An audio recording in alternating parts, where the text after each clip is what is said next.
What's up, Longhorn Nation? Welcome to a new edition of Touchdown Texas. I'm your host, Shivam Patel, and my co-host here, Nick Rodriguez. Texas ends up beating Michigan on New Year's Eve, 41-27. The portal is getting going right now. It's open, Nick. Busy time, man. How you feeling? Busy time. We had a lot of guys leave the program, but we know, as we've talked about, there's going to be more guys that come into our program. And the portal's officially open, like you said. We end the season with another double-digit win season, third year in a row. So feeling pretty good right now. Feeling pretty good. Definitely, and be sure to follow us on our social media channels at touchdown_Texas, and be sure to like and subscribe to our YouTube channel. Also follow us on TikTok. Me and Nick do impromptu TikTok lives just randomly. If there's stuff going on, we like to get on and just talk about it. But we want to wish everybody a happy New Year. Hope everybody had a great holiday season with their families and has a great 2026. But Nick, what are we going to be talking about in this episode today? Well, we're going to talk about some of the guys that are leaving. Some of the receivers that are left, some guys that we're interested in that might be coming to Texas, visiting Texas. And then, of course, we're going to be recapping the game. Last game of the season, always a bit sad, for us, but the content is not going to stop. We're going to still keep grinding out the content. Just, another season in the books and a hell of a one. It was a really good one. It was an up and down, but it was mostly a good season. Thank you for the plug. Yeah, just because the season's not over, me and Nick are not going anywhere. Portal, We're going to be talking about the portal class, the freshmen. Yep, the 2026 freshmen. They are all going to be enrolling within a weekend in Austin, Texas. Then Sean Miller and the basketball team opened SEC play today against the Mississippi State Bulldogs. Right. So definitely a lot going on the 40 acres. And then the women's basketball team, they are a championship contender too. Oh, yeah. So a lot to talk about. But Nick, let's talk about on New Year's Eve, Texas Longhorns in the Citrus Cheez-It Bowl. That's a little bit of a doozy to say, but they beat the Michigan Wolverines. Let's talk about the man of the hour, Arch Manning, Nick. Talk about his performance. 4 touchdowns, 2 on the air, 2 on the ground. He ended with the bang. Archibald, man, this kid is playing out of his mind right now. I mean, I think he was so efficient, right?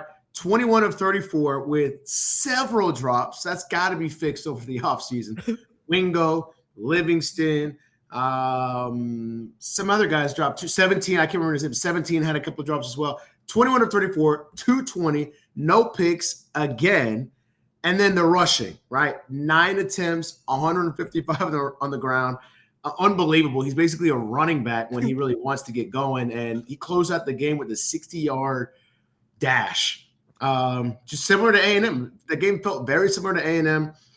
This dude has gotten more confident every single week, and I would just say watch out for next season because this kid has been balling the last month, but especially those last 2 weeks.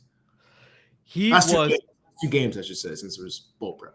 Yep, he was putting the team on his back. We got to remember, Ryan Wingo went out with injury in the second half. Emmett Mosley went out. He was without DeAndre Moore, without Trey Wisner.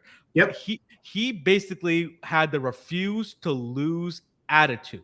I want to go to a pivotal point in the game. We were down 27-24 in the third quarter. It was a 4th and 2.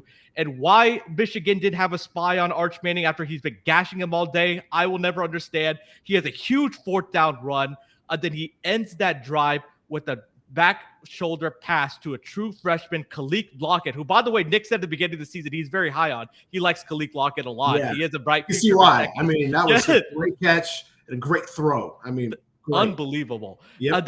Then the next drive, or in the fourth quarter, he has a 60-yard scamper to basically put the nail in the coffin on the Michigan Wolverines. He had 155 rushing yards. He's very explosive, but he's just not just a running quarterback. In the pocket, he had such awesome pocket presence. He knew when to step up, when to get out of the pocket, and then also he would stay in the pocket and deliver an absolute dart. And unfortunately, like Nick said, there was a lot of drops that didn't help him, but he is not the kind of guy that points fingers. He continues to battle every single play. He do some really tough passes to a lot of great players, and I was just really impressed. He's getting better and better and better as the season has gone on. And the crazy part about it is, I don't think he's reached a ceiling. He has another level to go to. I think he's playing like the best quarterback in the country, obviously besides Fernando Mendoza. He probably is second, right? Ooh, wow. I know Dante Moore in Trinidad, Dante Moore in Oregon. You know, he's been playing really well. He's up there though. So Carson Beck has been really good. Carson Beck, Arch has been better. Right. I think Carson Beck is more of a game manager. Arch Manning actually led this team to victory. And I just loved his grit, his toughness. And we are so lucky as Texas fans. We have a franchise quarterback coming back next year. Because you can see Texas Tech needs a quarterback. LSU needs a quarterback. Florida needs a quarterback. Ole Miss is going to need a quarterback, basically. A&M. Well, no, Marcel Reed's coming back. Excuse me. Maybe but he's no Arch Manning. He's no Arch Manning. Maybe Oklahoma. Let's see what they do with John Mateer. Like, I'm really, really excited. So let's talk about overall the offense, Nick. I know we got on the TikTok live at halftime, and you were very frustrated about the drops. Talk about that and what needs to change for next year. I mean, this has been a season-long issue. I'm going to first highlight Ryan Wingo. I mean, it's a guy that five-star recruit, big-time guy, supposed to be a number one wide receiver, and he's been very productive this year, but there has been so many times where these are not bad balls. At the beginning of the season, Wingo and Arch had issues linking up, and some of it was on Arch, right? Maybe it was a bad ball here and there. And then when Arch would finally get him in the right spot, Wingo would drop it. Now this is completely on Wingo because these balls are right in the chest. They're at inopportune times to drop the ball. There was a 3rd and 5 or a 2nd and 5. I think it was a 2nd and 5 early in the game where we need a momentum, we need to drive, and he drops it, and we don't pick up the first down. So these are crucial. We can no longer put these on Arch. I don't think anyone's putting this on Arch anymore like they were doing back in September. These are right in the breast. And it's not just Wingo. Livingston, who's usually pretty sure-handed, drops. The only guys that I saw that didn't drop it is injuries and Mosley. And we're losing injuries to the NFL. Congratulations to him. But this has got to be something that's got to be fixed because Arch is zipping him in there. Great timing. The touchdown to Lockett was a perfect throw. Actually, I don't know if Lockett might have had a drop or two, but he didn't seem to have an issue as much. 17, he had a drop or two. I mean, it's just crucial. And again, when we get into matchups with the Georges of the world, with the LSUs of the world, when they're with Kiffin, like we can't stall out drives because we can't catch the ball. When your quarterback is literally doing everything for you. Almost 400 yards of offense. He probably has 450. I mean, we probably win by way more. Yes. If we just catch the freaking ball. And these are not on Arch. Again, at the beginning of the season, some of these were on Arch, right? His feet weren't set. This kid has grown so much over the last few months. These are on Wingo. These are on the players. Like, catch the freaking ball. And a lot of these are pretty easy catches for elite players. They are. And it's just a right in the hand. It's right here. Right, it's just concentration issues, or they're just trying to. I can't even use the excuse that they're trying to look to see if they can get yards after catch. Like, catch the ball first. You can't go anywhere without catching the ball. Right, come on, guys. And like Wingo had a very up and down year this year. He made some explosive plays, like Mississippi State. Those 2 long explosive. You see the potential. Like this guy could be a top 10 pick. But even against Michigan, he had some great plays. Yeah, so I like Ryan Wingo. But we'll see what happens if he comes back. It just has to be frustrating for Arch Manning and the team because they get momentum and then they drop a pass at a crucial part of the game, and that reared its ugly head in the bowl game against the Michigan Wolverines. But getting back to a positive, what about Christian Clark, a redshirt freshman running back? 105 yards on 20 carries. I knew it was going to be a good day for him because on his first carry of the game, he had a 22-yard run. And I'm like, this kid looks explosive. He had an ACL injury the fall camp before his freshman year in 2024. And this kid, he was making really good cuts and then hitting the hole really hard. He wasn't undecisive. Also in pass pro, he was pretty good. He was breaking tackles because our offensive line was not very good against Michigan. They were letting guys in the backfield, so he broke a lot of tackles. And you saw he had some burst and he had some wiggle, and he ran really hard. So I think Christian Clark is going to be a candidate to be one of the guys that's going to get carries next year when we have a deep running back room, because we're going to have Derek Cooper coming in as a freshman from Florida. Man. It looks like Isaac Brown from Louisville is going to be a longer. It's not guaranteed yet. A lot of things can happen, but we'll see what happens. Nick, talk about Christian Clark and his impact against Michigan. Well, that was the concern going into the game is no Trey Wisner. Some of the offensive linemen have left. Some other running backs had left. We were pretty thin on the offensive side and the defensive side, but we didn't get to see a lot of Christian Clark throughout the season in his tenure at Texas, so we didn't really know a lot about him. And, man, he is a compact guy, very patient runner. I thought he followed the blockers very well. Out of the backfield, he was very good, explosive. God, he was very, very helpful in the running game. As you said, he goes over 100 yards. He scored. I mean, he did everything we could ask for, if not more. And that was kind of my concern going into the game. I thought we would control the game. I knew Arch would play well. But Wisner, and we're going to miss him so much, but there's some talented guys coming in, he was such a big – he was a little dude. Wisner was a little dude, but he was such a big game player. And Christian Clark stepped up majorly. And it was fun watching number 6 run around the other night. And, God, he was awesome to watch. Very patient runner, and just was able to find the lanes where he needed to and didn't do too much and didn't turn the ball over. I liked it that also Sark gave him the majority of the carries. He had 20 carries. Yeah. I don't think he gave any other running backs. Like Arch Manning had 9 carries. Arch and Clark, yeah. And then Clark had 20 carries. That was basically our 29 carries for rushing. And Clark showed something, I think, because this is the game for those young guys to show that, hey, they can make an impact, next year. And he used the most of his opportunities. He made Michigan decide whether they want to stop Arch or stop Christian Clark, because they have a really talented defense, Michigan did.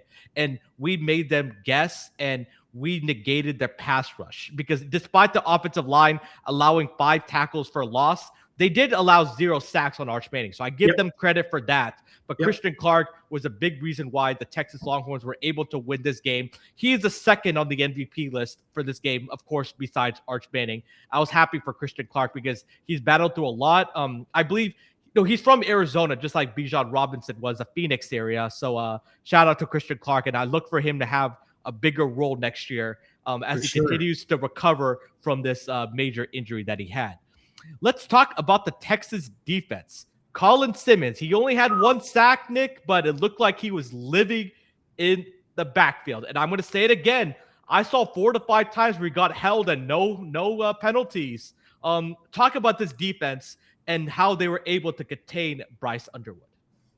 They were in his face. I mean, the thing that was the issue is that when he broke loose, because I don't think Bryce Underwood is that fast, but he's so big that he can steamroll you. And he is pretty quick, but he's not Arch as far as the speed goes. But that was more of an issue where we would lose contain and then he would break a 15, 20-yard run. But other than that, and there were some bad calls that we'll get into in a minute that really made the game closer than it actually should have, giving them 2 touchdowns that really shouldn't have been points at all.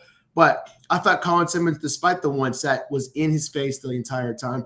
This is a guy who we know is coming back next season. We know he wants to be a top 10 pick next season. He has the ability. He easily could have taken his foot off the gas. We're not going to the playoff. This is not a semifinal game. It's not a championship game. He could have taken it off. He did not. He is such a competitor, and he went after it. And keep in mind, we lost a lot of guys to our defense, none to the transfer portal. All are to the draft, right? Taft, Anthony Hill, all of them are getting prepared for the draft. And we were pretty thin in the secondary, and it looked pretty good to me. I mean, there were some moments, Malik Muhammad's not back there. Like I said, Taft isn't back there. Anthony Hill isn't there. Ethan Burke isn't there. So a lot of our guys that you've been relying on all year, and that was the concern of like, what is this going to look like? And there were times where Michigan moved the ball and the game was tight. But a lot of that, I mean, to me, it's a lot of the officiating and letting Bryce Underwood scramble because he is such a big guy. But when he had time, it wasn't really that impressive to me overall.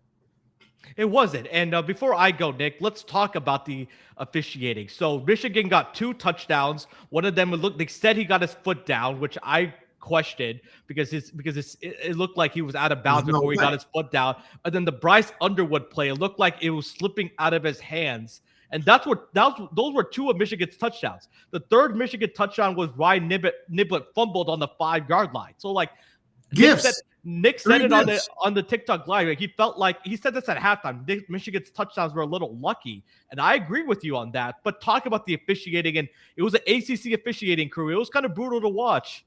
It was bad. It was bad. There was missed calls on both sides. I mean, I'm sure there was things that we got away with as well, but I just think the Niblett one, that's a gift. You know, he had been sure-handed the entire season. You hate to see him cough it up there, but then he redeems himself and he has a nice return later in the game. Going into those 2 touchdowns, the first one in the first half, I believe they take the lead on this. I think maybe 14, something like 14, 10 or something like that. I can't remember exactly, but his foot is clearly out of bounds before his knee hits. They don't even look at the replay before the announcers are saying that it's a touchdown. I can't believe it. Matt Austin, of course, gets on there and say it's obviously a touchdown. Completely ridiculous. His foot was out of bounds. I don't care if his knee was in. His foot was already out of bounds. So that is completely ridiculous on that part. The next part, later in the game, it's clear that he is losing possession of the football. You can see the football moving, and that would be a touchback. That would be a touchback. And to give the announcers credit on this one, they said that the ball was moving and that should be a touchback. I felt confident that we'd be getting the ball back. We didn't. That was my frustration, really, is I felt like we were the more talented team. We had less stuff going on than Michigan. And credit to Michigan for showing up and playing their hearts out. This is one of the few bowl games that have been really good, including the playoff games. I mean, some of these games have been duds. But Michigan and Texas showed up. This game was a lot closer than it should have been. But I think a lot of that, really, Texas dominated this game, really. They dominated.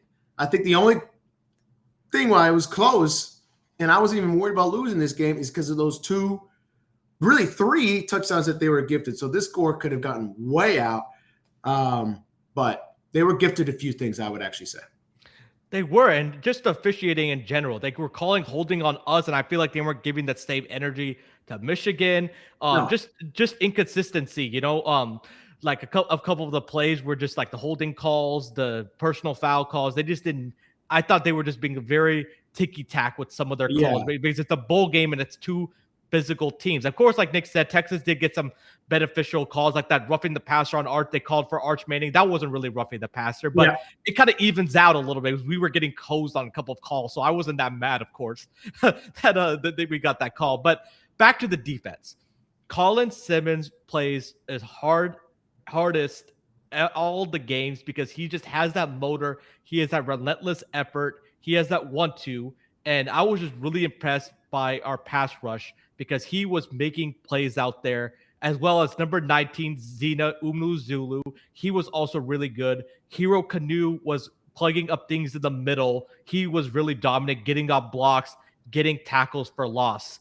One thing that I didn't like was I thought we were giving up too many rushing yards to Michigan early, and we should have keyed up on the run because they are a run-first team. Kuzdal was doing really good, their running back, as well as Marshall. So I didn't like that part, getting gashed a little bit in the running game. But in general, we just saw because Johnny Nansen is calling the defense, and he's a disciple of Pete Kokowski, PK. Again, just the cornerback 7 yards off, and that allowed Bryce Underwood was basically dinking and dunking all evening, and we just gave him some of those plays, and we put them in 3rd and short and 4th and short opportunities. He wasn't really chunking it downfield until the 4th quarter when they knew they needed explosive plays.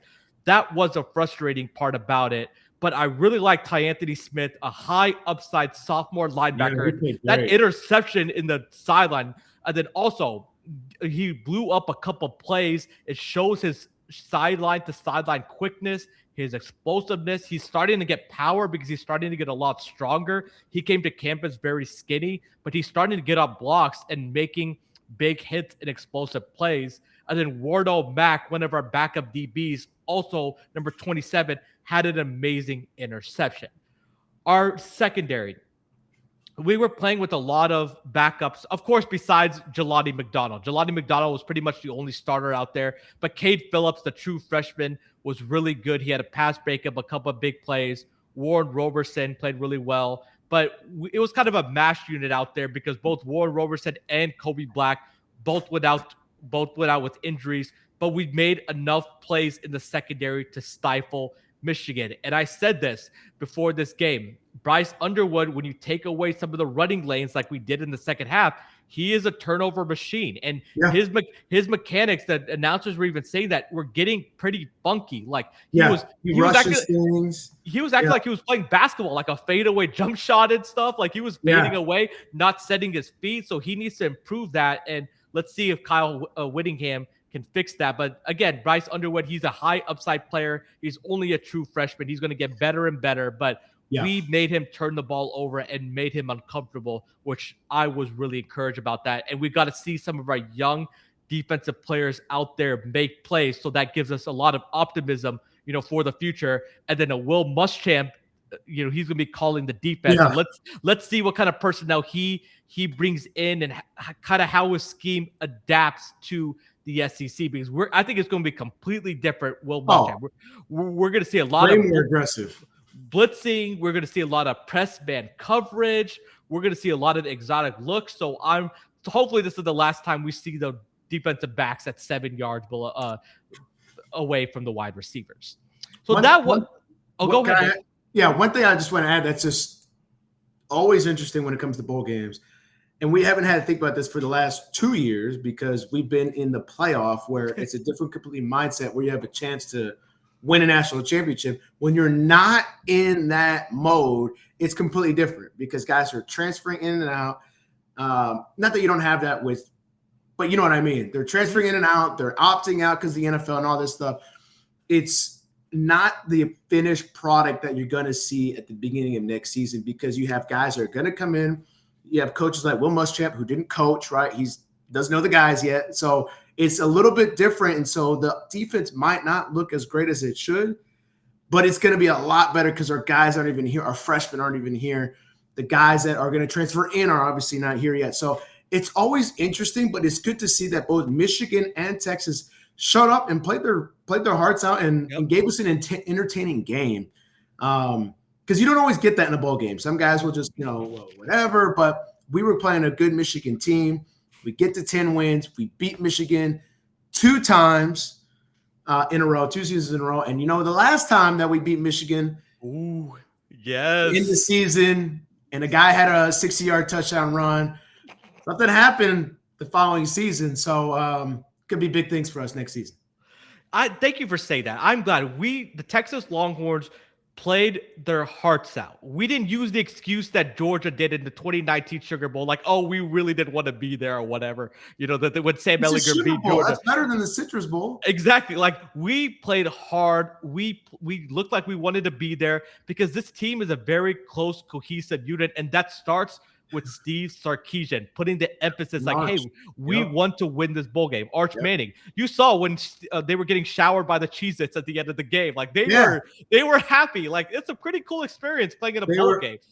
Like they were happy, and then he was like, I don't want to be here again. Like I love that. I want to be in the playoff. And then Sark that was a savage quote. That was cool. That was cool. Like, and he even said in the game where you could see where he was like, I don't give an F. Like, I don't care. Like, I'm just going to just start letting it rip. And he did. And this kid's become more and more confident.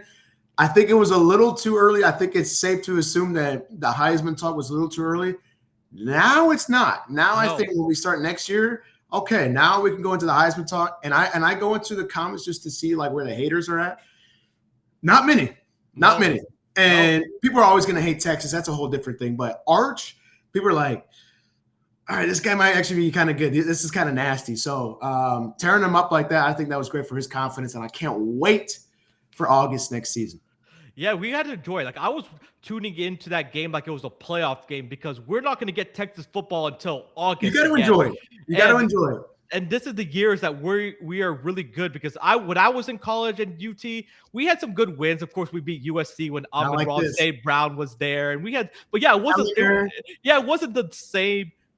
It wasn't the same. It wasn't a championship level team at all. Thank you. Yeah, and Arch Manning was, at the beginning of the year, he was overthinking things. I think he was feeling the pressure a little bit, trying to be perfect, and now he's just letting the game come to him. He's ripping the ball. He's still doing his film study, but he's being coached by one of the best quarterback coaches in the entire country, and maybe even the NFL too, in Steve Sarkisian. So Arch Manning, hell of a year to you, man, and I cannot wait to see what you're going to do in 2026.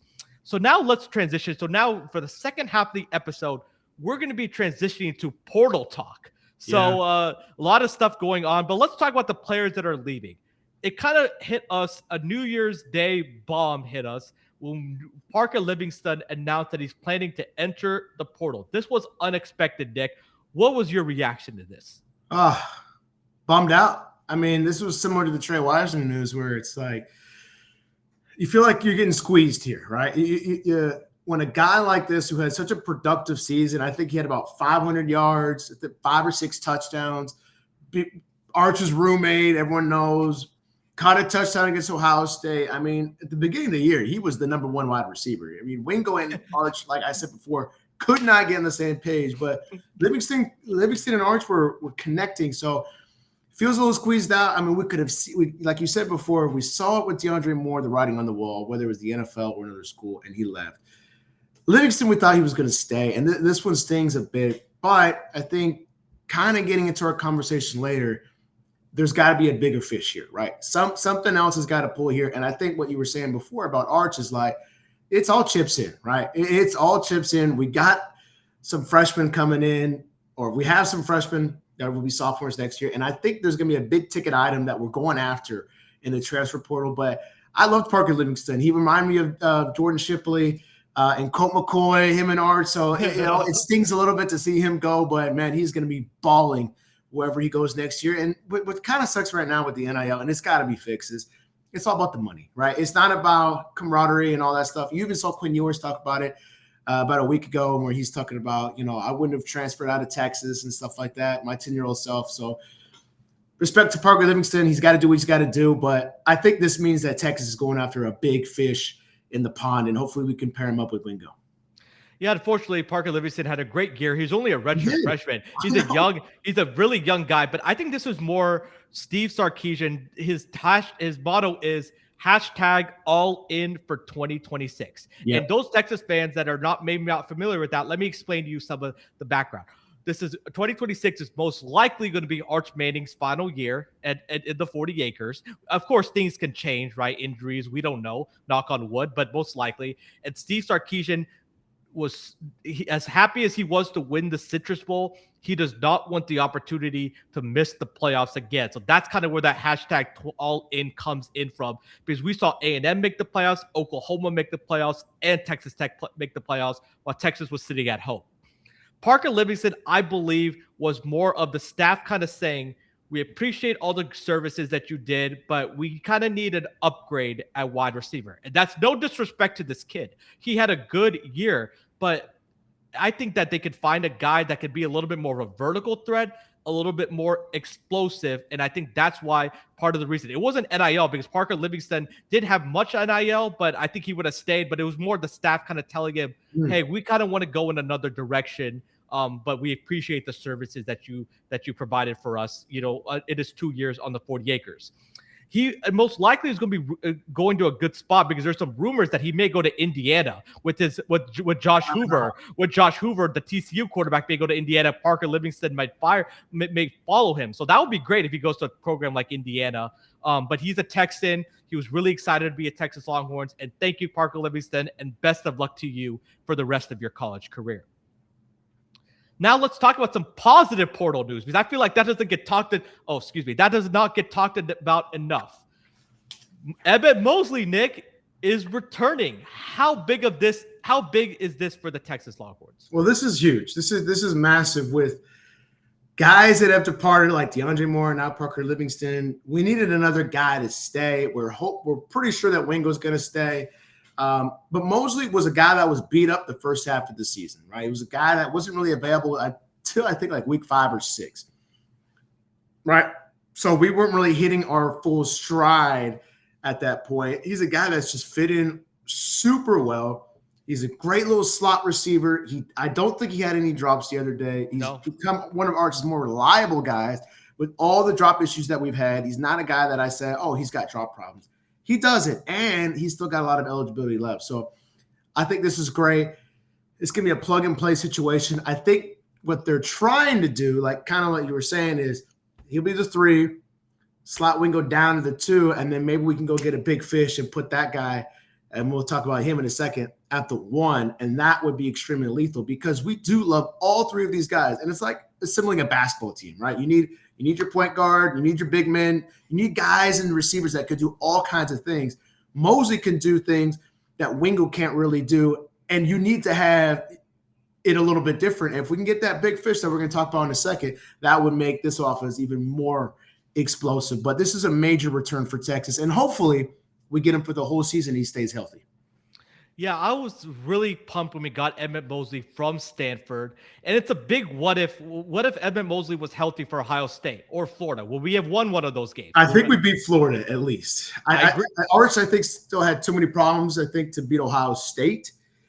But I think because we came back at the end, and I think we beat Florida. If he's like fully healthy, no injury, like not like first game back kind of thing. I think if he was never hurt, I think we probably do beat Florida and we're in the playoff. We are in the playoff because if we win one of those 2 games. Emmett Mosley was such a good get out of the portal because he's a sure-handed guy with strong hands that runs really good routes, and he has some explosive ability. Like, he can make people miss, and he's a vertical threat because he runs really hard and he runs fast. So I think Emmett Mosley is going to have even a bigger role next year. Whether Ryan Wingo comes back or not, we'll see. But I was really happy because Emmett Mosley was only a true sophomore, so he has 2 more years, and he made some big plays for us because he's a sure-handed guy that Arch Manning trusted. And it was unfortunate that he got hurt in the Cheez-It Bowl because I think he would have had a big game in the 3rd and 4th quarter if he was actually healthy. But this is the guy that we got. He's from Chicago. He went to Stanford for his freshman year. He put up good stats there, even though we know Stanford is a running first team. Yeah. He's a team first guy. He plays hard. He's a great locker room guy, and he's just a good kid overall, an athletic kid. So Emmett Mosley let's see for him this offseason, 2 things. He needs to continue to stay healthy, no other reoccurring injuries, because he dealt with something in the summer when he first got there, and then he re-injured that same injury in fall camp. So he just needs to stay healthy. That I want him to get reps in the gym with Arch Manning, just continue to rep it out during the summer and in the spring. And then if he continues to get stronger, that's going to make him even more tougher to stop. So I really like Emmett Mosley. I think he could be a 1st, 2nd round pick if he reaches the ceiling. And I think he's going to continue to make big plays on the 40 acres. He will never be an A.J. Brown of the NFL or Julio Jones or Megatron because he's not that size guy. But you're right. You can win a Super Bowl with that guy as your 3rd receiver because he is so fast and he's quick, and you can do things in the backfield with him. You can catch a screen and pop it. Like, it's so valuable in the NFL right now. Like, where you're right, where 5-10 years ago, that's not a guy that's going to get drafted in the 1st round. No chance. But now the way the NFL is going, where there's a lot of screens, you need a mixture. It's more of a basketball team. Yeah, he would fit in great. Imagine him on the Chiefs this year, right? Like, that would be nasty. Kind of mixing things up a little bit. And that's actually kind of the Chiefs' problems. They have either speed, straight guys, or they have tight ends like Travis Kelce who don't go deep. They just go right, 5 or 6 yards. So, yeah, he's going to be a guy that's probably going to even be better in the NFL, honestly, just because of how unique of a player he can be. I agree. And just 2 comps I have for him in the NFL are Rashid Rice and Jackson Smith-Njigba. I think he could be kind of those type of players, the gadget kind of players. Yes, but that also can run routes. He's not just a guy that can catch screens. He can actually run routes, and he has really good hands. So let's see. I'm very happy that Emmett Mosley was returning because I think that's a guy that we need to come back. And then Ryan Wingo, like Nick said, Right now, the belief is he's going to come back, but a lot of things can change, Yeah. But we'll see what happens. So the last topic of the day is the portal. We had that big fish that Nick was alluding to earlier in this episode. Cam Coleman, the former Auburn wide receiver, is currently on the 40 acres. He landed last night at midnight in Austin, and he's taking his visit to Texas as we speak right now. Number one player in the transfer portal, Nick. How big of a get would it be if we could land this guy? This would be massive. This would be massive. I mean, we've talked about this guy for over a year now about how good Cam Coleman is.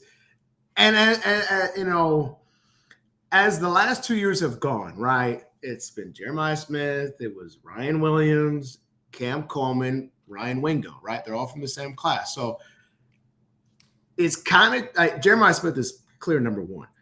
Ryan Williams to me is you want to talk about drop problem. He's got more drop problem than Wingo. So he is fourth on that list. I don't think he's even the best receiver at Alabama. So he would be fourth. Wingo is third.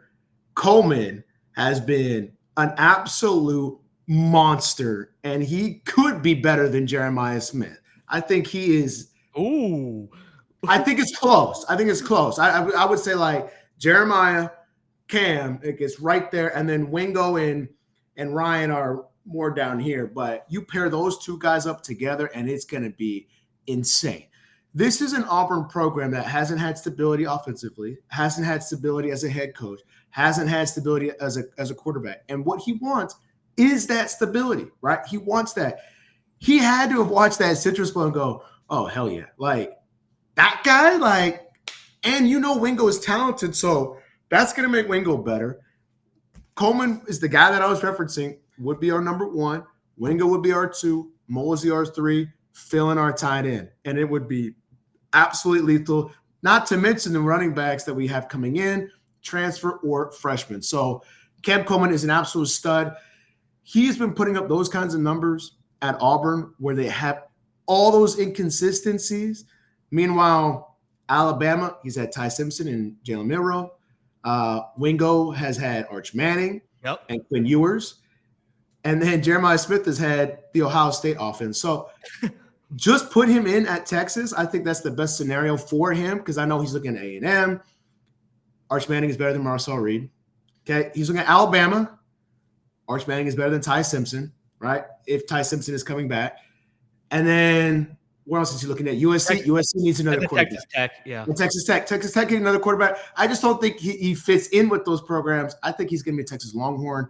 Give him the money. This dude is an absolute freak. We've seen what he's done at Auburn. He was their offense at Auburn, and they were still within, a stretch of beating Alabama. So I think this dude is a freak, and I would be so pumped if we get number 8.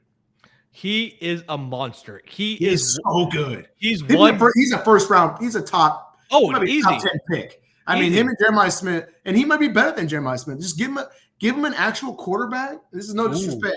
But, like, Auburn is just on the rebuild, right? They haven't had a guy. And credit to him, he could have transferred out last year, right? Give him an actual quarterback, even a Marcel Reed, a guy who's capable. And he is going to skyrocket. And I bet you they're going to say he's better than Jeremiah Smith. I bet you. Because he is. You can do that with a guy who's average to below average. Think about what he's going to do with a guy who's a Heisman candidate like Arch Manning. I like Cam Coleman. He's a 1B to Jeremiah Smith's 1A. I'm not ready to go yet. Even maybe after this year that he's better than Jeremiah Smith, but he's very, very close. He had some amazing catches. That catch against Arkansas, that one-handed catch is unbelievable. Like, he makes a highlight play because he's a big physical guy, but he can also catch passes in the slot. He could run deep routes. He can make players miss. He has strong, reliable hands. He can get off press coverage. Good luck trying to do press coverage on him. He blocks. He plays really hard despite Auburn's pitiful record. Cam Coleman is just a complete wide receiver and the modern day wide receiver that NFL teams drool over and they covet. He just had some inept quarterback play at Auburn, and he still had 705 yards this past year. But he's a guy that could come in, and instantly make an impact, obviously, on the 40 acres, be our number one guy. He's looking for a quarterback as well, but as well as also looking for somewhere that can give him good brand exposure because he's trying to play a little bit on a bigger stage than Auburn, and a university that could set him up, for his NFL career and then post NFL career, marketing opportunities, brand exposure. But also, he's going to command a big amount, like Nick said, in the $3 to $4 million range. But I think it's worth it because if Sark said he's all in, we need to go after this guy. And if I was Sark, I wouldn't even let him leave Austin. Like, you cannot let him leave Austin unsigned because he's going to A&M on Sunday, which is tomorrow. He's going to Alabama Wednesday, and then he's going to USC, and he's going to Texas Tech. Tell me why those programs are better than Texas. I think just because he's just looking for big programs that are going to play in the college football playoff as well, because he feels like he should be on the big stage. He should be. Like Jeremiah Smith. And for Cam Coleman, this is basically going to be, these visits are going to be transactional. He's a 5-star recruit, so nothing you're going to show him on campus is going to be anything that he hasn't seen he's before. Played the SEC, so he knows what that's like. But I think he's going to like Austin because he comes from a small town, Phoenix City in Alabama. We know Auburn is a small town. Me and Nick actually went to an Auburn game last year. Playing there and then playing for a big university like the University of Texas, and then a quarterback. I think he's going to really like playing with Arch Manning. And because right now, and I want to, basically say that I think it's worth paying him $3 to $4 million, even if it's just 1 year. Like he's only going to be anywhere for 1 year because he's always been a 3-and-done player. He's gone. He's gone. So it doesn't matter. It's worth pushing all your chips on the table. And look how it worked for Alabama when they had that super team with Devontae Smith, Jalen Waddle, etc. Look at Ohio State, Carnell Tate, Jeremiah Smith, like Marvin Williams. This would be so crazy because putting that with Wingo would be incredible because Wingo on a lot of teams, and for our team this year, he was the number one wide receiver, and he's a damn good number one wide receiver. But sometimes when you go to the NFL, you go, man, that guy is really good. And let's talk about the Falcons for a second. Like at the early part of Drake London's career, you would go, is he really a number one? Like he might be just a really good 2 that's acting as a 1. And I actually probably still say that about Drake London and the Falcons. Is like, yeah, Drake London is damn good, but like, is he Jamar Chase? No. Is he CeeDee Lamb? No. Even like Justin Jefferson. Jefferson? No. Like, so that's where you go. Like, is Ryan Wingo a Drake London? Was Ryan Wingo a Cam Coleman? And Cam Coleman, you go, yeah, that's a Julio Jones. That's a number 1, and you get a number 1, and Wingo as a number 2. And then Mosley slots in at 3. That would just be insane. Who do you guard? And then Wingo, you got to learn how to catch the ball, man. And then Arch running the ball. You talk to Isaac Brown, who you're right. He's crystal ball to go to Texas. It's not confirmed yet, but that dude's a beast. Got Derek Cooper from Florida that's coming. It could be very, very scary. It could be very, very scary. It might be offensive fireworks. Like we could score 40 points. Get our defense. I mean, Jesus, that's just going to be. I feel really confident. Like if I were to put the 2 teams that I think it would be, I think it's between A&M and Texas, and the deciding factor is going to be quarterback. And this is not even being biased. How can you look at the last month? Look at the whole freaking season. Look who we've played. Look at the Georgia game. Look at everything. And tell me that Arch Manning is not a better quarterback than Marcel Reed. It's not even close. It's not even close to the quarterback who USC is going to get. Arch Manning is probably going to be, at worst, the 3rd best quarterback going into next season. You're going into one of the biggest schools in the country. You want it? We got the money. We got everything. Cam Coleman, you're going to Texas. I mean, I think anything you want, money, talent, quarterback, coach, playoff wins, scoring in the playoff, which A&M hasn't done. Or they've scored 3 points. So I think you go to Texas. I think it just makes too much sense. And he would be a fit at Texas. That's what I'm saying. He's not a me-first guy. He would be playing in an awesome offensive scheme under Steve Sarkisian. Great quarterback. He's not the kind of guy that he's not like A.J. Brown, basically wants to get force-feed the ball every single play, basically. No. Like he wants to win. He fit well with Auburn, and he's going to fit well with Texas. I think he's going to be like be happy. No disrespect to Auburn. It's a great university, but at a big championship level university like Texas, surrounded by other great athletes, like he is going to relish in that moment. His brand exposure, like I said, is going to go up the roof. His marketing opportunities that he's going to get, and he's going to be set up, Nick, after he plays in the NFL if he goes to Texas. Like, what more do you want if you're Cam Coleman? And we have the deep pockets. We are going to give you. We have the money. We can give you the money, and he is going to be happy. So I think that this visit's going to go really well, and I believe Cam Coleman is going to end up at Texas Longhorn. There was some debate about whether we were even going to pursue Cam Coleman or not. Clearly we are now. But we are pursuing Cam Coleman, and we may even, besides Cam Coleman, we might even get another auxiliary wide receiver from the portal. Yeah, I don't think we're done. Just as a second guy, because wide receivers, you could see they win you games. Look at Miami with Malachi Toney, CJ Daniels.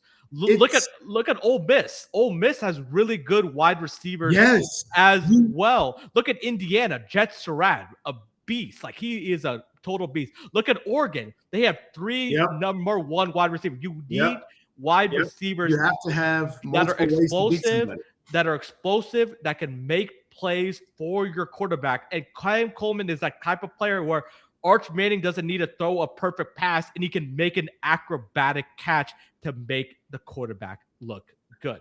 Let me ask you something real quick. Go ahead. Of the schools that he's going to, rank it like 1 through 4, 1 through 5 of most likely you think that he goes to that school, like Texas, A&M, Bama, USC, Texas Tech. What do you think is most likely to least likely? I think that USC and Alabama are the least likely, because he's already played in the state of Alabama. And There's no way he goes to Alabama. Ryan Williams already said that he's returning to Alabama. So why would you play with Ryan Williams? Like, that doesn't make sense. So I think it's between the 3 Texas schools: Texas, Texas Tech, and Texas A&M. And I'll give you a reason. Before I hand it back to you, I'll throw. Cam Coleman has a history with A&M. Before he went to Auburn, he was committed to A&M at one point. Right. But That's again. huge. They're a big, as much as we don't want to admit it, they're a big school, and they paid for Mario Craver and Casey Concepcion. And he's going to the NFL. So Mario Craver is going to come back. Casey Concepcion is going to play. So A&M has a compelling case as well, and they have deep pockets. Texas Tech, they're going to get most likely that Cincinnati quarterback Brendan Sorsby. And it was funny during the game. Quick thing, people were actually tweeting at Texas Tech fans, at Cody Campbell, buy us a quarterback, buy us wide receivers, buy us offensive line. And Kobe Campbell is going to feel empowered because he saw how it looks like to buy a roster. They made the playoffs. He's going to feel empowered, and they're going to throw a bag at Texas Tech. But in my opinion, as much as I like Texas Tech, that's kind of similar to Auburn. Like, why would you want to do that? A&M and Texas would be upgrades, in my opinion. 100%. So answer Nick's 100%. Question. Texas 1, Texas A&M 2, Texas Tech 3. Go ahead, Nick. What is your Texas 1, Texas A&M 2. I'll throw in USC 3, just because it'd be different. I think Alabama and Texas Tech would be 4 or 5 for me. Texas Tech would be cool, but then you're kind of peaking, right? Like, if you want to go big, go big. And USC is big, and you would be out in LA. I don't know if he would be like, if you would like LA, right? It'd be cross country because he's from Alabama, you know. Cross country, and I mean, you would be the guy. I mean, USC is USC. So I do think it comes down to A&M, and it comes down to Texas. Once again, another little battle. But you got to be careful because this dude was committed there, but like, he didn't commit. Like, he decommitted. He went to Auburn. So I don't see him going to Bama and like completely like erasing all that like hate, because I just don't think he'll do that. I think he ends up at Texas just because that's the best spot for him as a player. Their offense sputtered out. Mike Elko is a great coach, but their offense was putrid the last few weeks. I think he sees that. I think he goes Arch, and he goes to Arch. You're right. You got to do whatever it takes to get that kid to sign with you. Like, don't let him leave. Like, shut down the Austin airport. Shut it down. Yeah. I don't care. Delay the flights. Yeah. What do you mean, man? Even if it impacts the other travelers, I'm sorry. It's just part of business. That's why we're going to win a national championship next year, and we're going to build a statue of Cam Coleman. Yeah. I mean, I just think you get Arch in the room. You get Sark in the room, obviously. You get Wingo in the room. You get Mosley in the room. It's complete buy-in from everybody, and say, go Go win me a national championship. And how much of a legend would Cam Coleman be if we made the playoffs, semifinals, back-to-back years? But how would he feel? How much would he be the big man in Austin? He wouldn't even have to buy another meal when he comes back to Austin if he's the guy that propels us to win a national championship. They may build. Go ahead. Like why wouldn't you want to be that guy that's be like, I'm the one that, of course, Arch Manning, we're not discounting him, but was part of the reason why Texas went over the top and won a national championship since 2005. Like, it's been 20 years. Like, why wouldn't you want to be that guy? We're still more relevant than A&M, right? A&M got it and they were horrible, right? Like, Alabama looked horrible. You can't tell me that he's like, oh yeah, if I go there, like, that's going to change everything. They can't protect. They can't block. Like, USC, completely new guy. If I'm Cam Coleman and if I'm Texas Tech trying to pitch Cam Coleman, I'd be like, yeah, but like you have to get a guy in here and he's not in here. Like A&M, they already got Marcel Reed. Texas, they already got Arch Manning. So I would feel more comfortable if I was Cam to be like, I want to go to a school that already has a guy that's already there. And so my two schools would be A&M and Texas. And I'm always going Texas, but we've been in the playoff. We've shown the history. We've won games in the playoff. We didn't win the SEC, but we were in the SEC championship game. A&M hasn't done that. So I think that is something where he'll go, yeah, I want to win big-time games. I know I'm going to be a top 10 pick. I want to be better than Jeremiah Smith. He's won a national championship. Let's go get one in Austin. You're not winning one in College Station. And for me, selfishly, we play Ohio State next year. What about Jeremiah Smith? I forgot about that. Week 2. Like, think about the storylines of that game. Arch Manning against Heisman candidate Julian Sayin, Cam Coleman against Jeremiah Smith. Like, that game is going to have win by 30 implications. So Cam Coleman, make the right decision, man, and come to Austin to the 40 acre. Again, I don't want to just talk about Cam Coleman. We also have other visitors on campus that are currently on the 40 acres. Florida edge player Jaden Woods, who he's a true freshman last year. If he reaches the ceiling, a lot of draft pundits think he could be a top 5 to 10 picks. So he's on campus. Imagine pairing him with Colin Simmons on one side and Jaden Woods on the other side. Tyler Atkinson still good luck. Anthony Smith. Yeah, right. There's going to be a lot of talented guys for sure.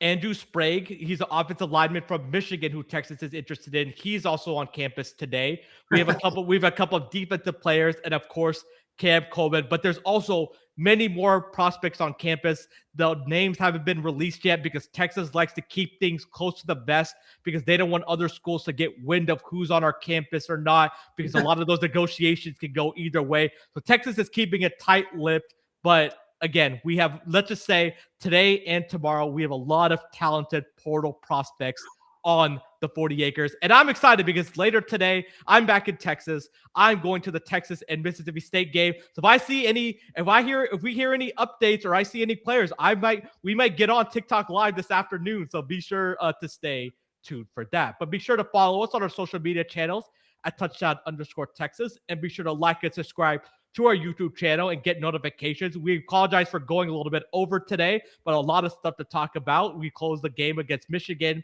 We talked about portal prospects that we're going to be pursuing. Be sure to stay tuned here for the best Longhorn content in the business.